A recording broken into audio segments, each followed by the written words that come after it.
selamat datang di channel Darah Biru Raja-Raja, sebuah channel yang membahas sejarah dan silsilah raja-raja di dunia.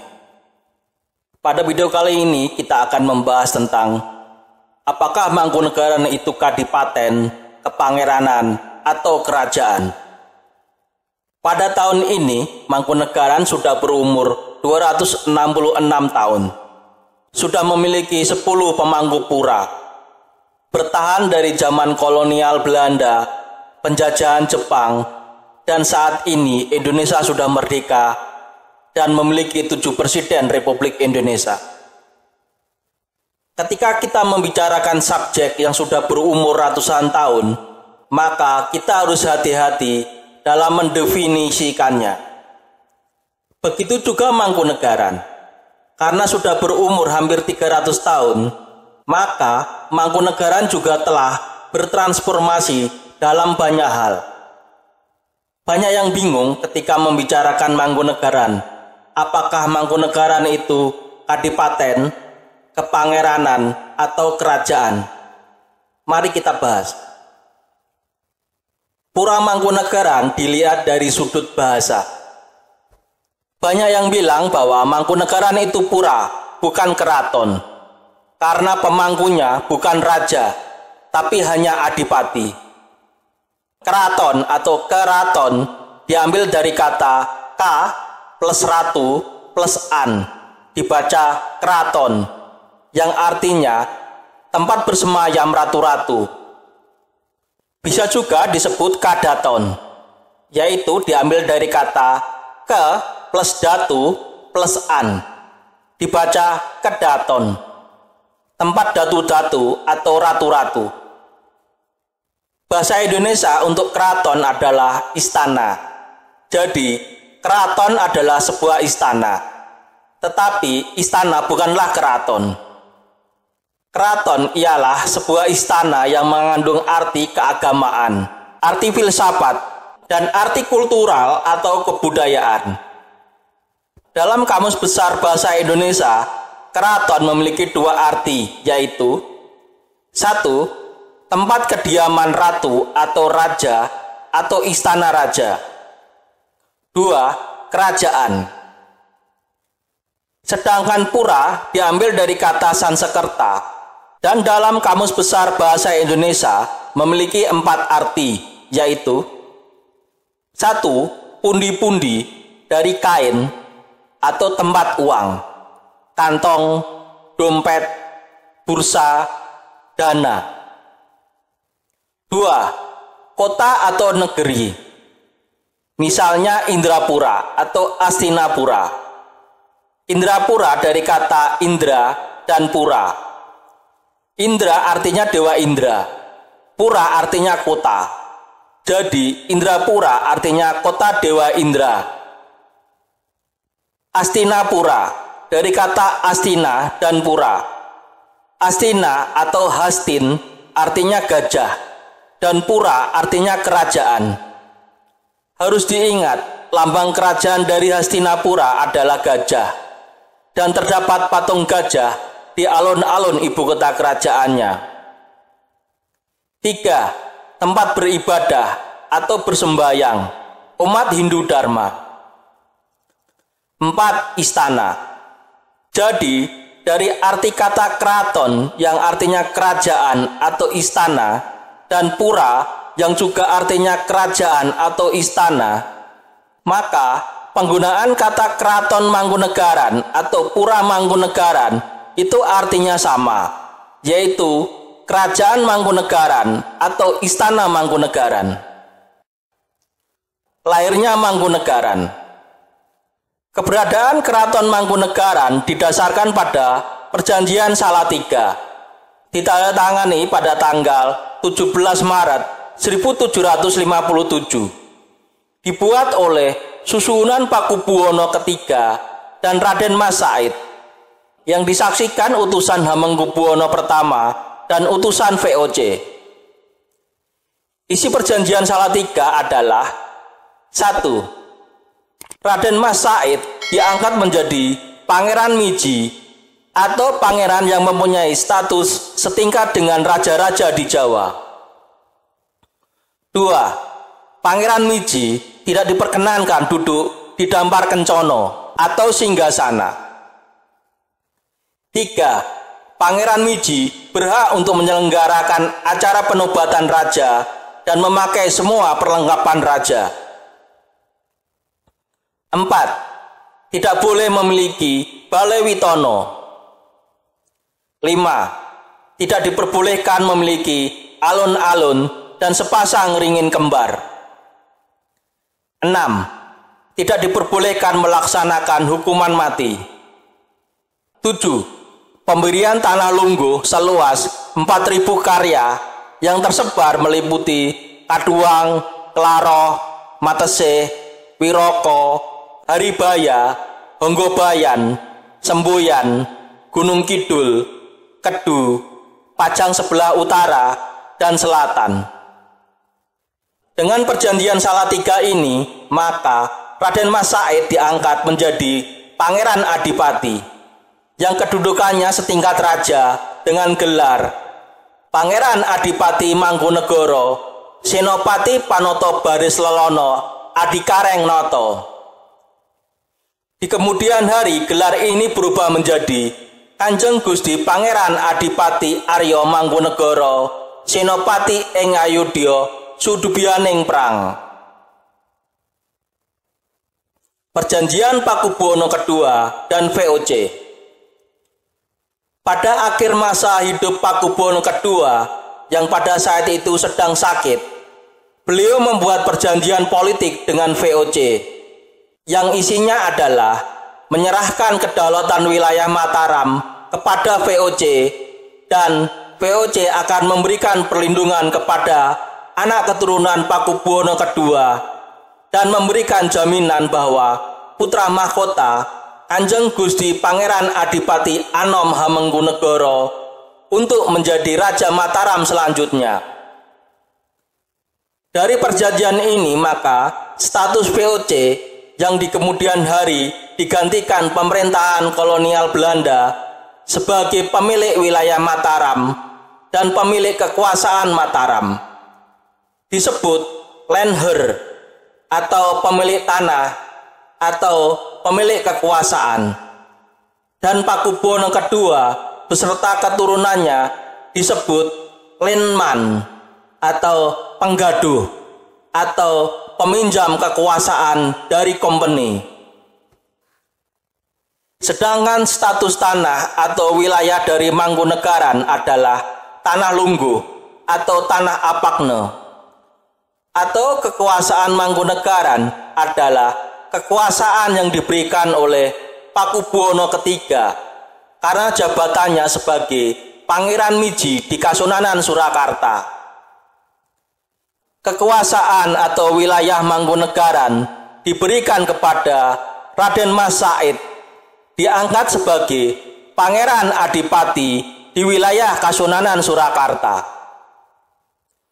Mangkunegara dan keturunannya memiliki kewajiban untuk hadir dalam pesowanan di Kasunanan Surakarta minimal 1 kali dalam setahun. Peristiwa Pakebung Surakarta, penyerangan Yogyakarta, dan geger Sepehi. Pada masa pemerintahan Gubernur Jenderal Daendels di Jawa, terjadi peristiwa penyerbuan Belanda di Kesultanan Yogyakarta dan peristiwa Pakebung di Kasunanan Surakarta. Di Kesultanan Yogyakarta yang berkuasa saat itu adalah Sultan Hamengkubuwono II, dan di Kasunanan Surakarta yang berkuasa adalah Sunan Pakubuwono IV. Mangkunegara pertama berpihak atau ikut membantu Belanda dalam 2 peristiwa itu. Atas bantuannya itu, Belanda memberikan tambahan wilayah kepada Mangkunegaran yang diambil dari wilayah Kasunanan Surakarta dan Kesultanan Yogyakarta. Pada masa pemerintahan kolonial Inggris di Jawa, terjadi peristiwa geger Sepehi di Kesultanan Yogyakarta, yang saat itu yang berkuasa adalah Sultan Hamengkubuwono II. Kanjeng Gusti Pangeran Adipati Arya Prabu Prangwadono yang saat itu berkuasa di Mangkunegaran memilih ikut membantu Belanda ikut menyerang Yogyakarta.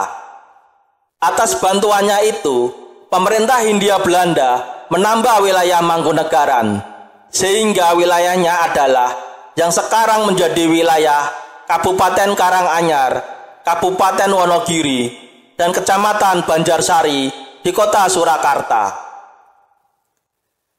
Setelah 3 peristiwa itu, Mangkunegaran menjadi pasal dari Kasunanan Surakarta Hadiningrat, dan tanah kekuasaannya bukan lagi tanah Apakne, tapi tanah pasal.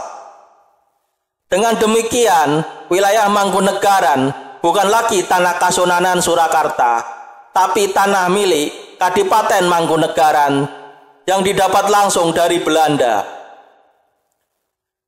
Karena Mangkunegaran adalah pasal Kasunanan Surakarta, maka masih ada kewajiban penguasa Mangkunegara untuk datang dalam pasowanan di Kasunanan Surakarta minimal 1 kali dalam setahun.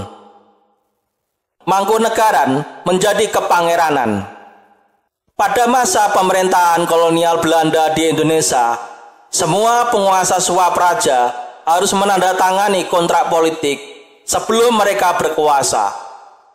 Bahkan ketika mereka diangkat sebagai putra mahkota, mereka yang sudah dewasa diwajibkan untuk menandatangani verklaring, yang isinya adalah kesepakatan antara putra mahkota dan pemerintahan Hindia Belanda tentang hal-hal yang penting ketika sang putra mahkota itu berkuasa nantinya. Di Mangkunegaran, dari Mangkunegara pertama sampai Mangkunegara ke-7 juga menandatangani kontrak politik dengan pemerintahan kolonial Belanda. Pada tanggal 4 November 1896, Mangkunegara ke-6 selaku penguasa Mangkunegaran dan Louis Thomas Horasikama sebagai residen Surakarta menandatangani kontrak politik yang kemudian diteguhkan oleh Karel Herman Ad van der Wijk sebagai Gubernur Jenderal Hindia Belanda pada tanggal 13 November 1896. Isi dari kontrak politik ini, Mangkunegaran dinyatakan sebagai kepangeranan merdeka, yang artinya status Mangkunegara ke-6 adalah pangeran berdaulat atau pangeran merdeka. Sebagai pangeran berdaulat, maka Mangkunegara ke-6 dalam banyak hal penting sudah bebas dari kerajaan induknya. Misalnya, bisa menjatuhkan hukuman mati dan bisa melantik pangeran berdaulat tanpa sepengetahuan kerajaan induk. Jadi, sejak tanggal 4 November 1896 itulah Pangeran Adipati Mangkunegara menjadi pangeran merdeka dari kerajaan Surakarta, sekaligus menjadi pangeran miji dalam pemerintahan kolonial Hindia Belanda. Berbeda dengan Pangeran Adipati Paku Alam yang sejak berdaulat pada tanggal 17 Maret 1813 menjadi pangeran merdeka dari kerajaan Yogyakarta sekaligus menjadi pangeran miji dalam pemerintahan kolonial Hindia Inggris yang kemudian menjadi pemerintahan kolonial Hindia Belanda. Karena status Mangkunegaran adalah kepangeranan merdeka, maka penguasa Mangkunegaran dalam hal ini Mangkunegara ke-6 tidak ada kewajiban lagi untuk ikut dalam pasowanan Kasunanan Surakarta. Pada masa Mangkunegara ke-6 inilah diadakan pasowanan di Mangkunegaran yang dihadiri para penguasa bawahan di wilayahnya. Dalam pasowanan Mangkunegaran ini, sembah kepada Mangkunegaran dilakukan hanya 1 kali, dan yang hadir posisinya duduk di kursi, bukan duduk di lantai. Mangkunegaran menjadi kerajaan. Belanda menyerah kepada Jepang pada tanggal 8 Maret 1942. ketika Panglima tertinggi pemerintah Hindia Belanda menyerah tanpa syarat di Kalijati, Subang. Sehingga mulai saat itu Indonesia mulai dijajah Jepang. Pada masa penjajahan Jepang tetap dipertahankan pemerintahan Swapraja yang sudah ada pada zaman kolonial Belanda. Akan tetapi pada masa ini dibuat simpel sistem pemerintahan Swaprajanya. Pemerintahan penjajahan Jepang hanya mengenal kerajaan pasal atau kochi di bawah pemerintahan Jepang. Sehingga Kasunanan Surakarta, Kesultanan Yogyakarta, Pura Mangkunegaran, dan Pura Pakualaman adalah kerajaan pasal atau kochi dari pemerintahan penjajahan Jepang. Kemudian Jepang menyebutnya menjadi Surakarta Kochi, Yogyakarta Kochi, Mangkunegaran Kochi, dan Pakualaman Kochi. Dengan demikian, posisi dan kedudukan dari 4 wilayah itu adalah sama, yaitu kerajaan bawahan pemerintahan Jepang. Untuk penguasa Mangkunegaran, gelar pada masa pemerintahan Jepang adalah Mangkunegara Ko. Posisi Mangkunegaran pada masa awal kemerdekaan Republik Indonesia. Pada tanggal 17 Agustus 1945, Insinyur Soekarno dan Muhammad Hatta memproklamirkan kemerdekaan Republik Indonesia. Pada 18 Agustus 1945, Susuhunan Pakubuwono ke-12 dan Kanjeng Gusti Pangeran Adipati Mangkunagara ke-8 mengirimkan telegram dan ucapan selamat atas kemerdekaan Republik Indonesia. Sehari setelah para raja mengirimkan ucapan selamat itu, tepatnya pada tanggal 19 Agustus 1945, Soekarno kemudian mengeluarkan piagam kedudukan dan menetapkan Susuhunan Pakubuwono ke-12, Kanjeng Gusti Pangeran Adipati Mangkunegara ke-8, Sri Sultan Hamengkubuwono ke-9, dan Sri Pakualam ke-8 pada kedudukannya masing-masing. Telegram dan ucapan itu kemudian diikuti maklumat dukungan berdiri di belakang Republik Indonesia pada tanggal 1 September 1945. Maklumat dan dukungan ini dilakukan secara terpisah dan mandiri oleh Pakubuwono ke-12 dan Mangkunegara ke-8. Pernyataan dukungan dari Sunan Pakubuwono ke-12 dan Mangkunegara ke-8 ini lebih awal dari dukungan Kesultanan Yogyakarta dan Kadipaten Pakualaman. Keduanya baru mengeluarkan maklumatnya pada 5 September 1945. Isi dari maklumat tanggal 1 September 1945 yang dikeluarkan oleh Mangkunegara ke-8 adalah Maklumat Sri Paduka Mangkunagara ke-8 atas nama rakyat dan keluarga Mangkunegaran. Kami Mangkunegara ke-8, Kepala Kerajaan Mangkunegaran menyatakan 1. Bahwa Kerajaan Mangkunegaran satu daerah istimewa daripada Negara Republik Indonesia. 2. Bahwa semua urusan pemerintahan dalam Kerajaan Mangkunegaran kini ditetapkan dan dipimpin oleh pemerintahan Mangkunegaran sendiri dengan mengingat Peraturan Pemerintah Republik Indonesia. 3. Bahwa perhubungan pemerintah Kerajaan Mangkunegaran dengan pemerintah Republik Indonesia bersifat langsung. Kami perintahkan kepada semua penduduk seluruh Kerajaan Mangkunegaran supaya memperhatikan dan mengindahkan semua aturan yang kami tetapkan. Mangkunegaran, Sabtu September 1945. Mangkunegara ke-8. Pada maklumat yang dikeluarkan Mangkunegara ke-8 terlihat jelas bahwa Mangkunegaran adalah kerajaan Jadi, sampai tahun 1945, ketika Indonesia merdeka, Mangkunegaran adalah kerajaan. Mangkunegara ke-8 adalah penguasa Mangkunegaran, sehingga beliau pasti tahu status dari Mangkunegaran, dan beliau juga pasti tahu perbedaan kadipaten, kepangeranan, dan kerajaan. Jadi bagi yang berpendapat Mangkunegaran adalah kadipaten, pendapat Anda benar, sesuai dengan keadaan pemerintahan Mangkunegara pertama sampai Mangkunegara kelima, atau dari tanggal 17 Maret 1757 sampai 4 November 1896. Yang berpendapat Mangkunegaran adalah kepangeranan, pendapat Anda juga benar, sesuai dengan keadaan pemerintahan Mangkunegara ke-6 sampai Mangkunegara ke-7, atau dari tanggal 4 November 1896 sampai 8 Maret 1942.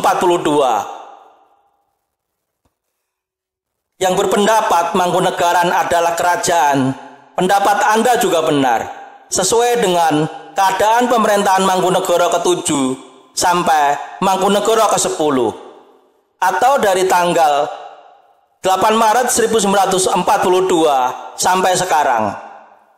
Walaupun wilayah dan kekuasaan sudah tidak ada lagi. Demikian video tentang apakah Mangkunegaran itu kadipaten, kepangeranan, atau kerajaan. Semoga bisa menambah wawasan dan ilmu pengetahuan bagi yang menonton video ini. Sampai jumpa lagi di video berikutnya. Terima kasih.